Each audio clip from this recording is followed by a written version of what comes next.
ঘাটতি আমি বলবো স্যানিটারি ন্যাপকিনের, যে বিষয়টা নিয়ে আসলে কেউ কথা বলতে চায় না।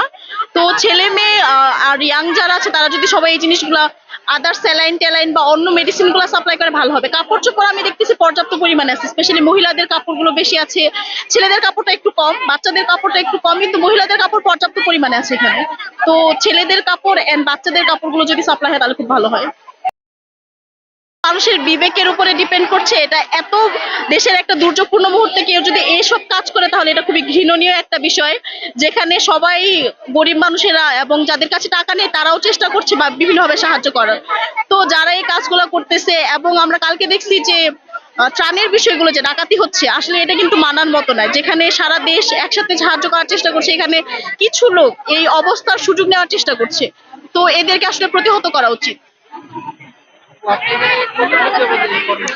জি, আমরা তো সকাল 10টা থেকে আসছি। আমরা সমরিতা মেডিকেল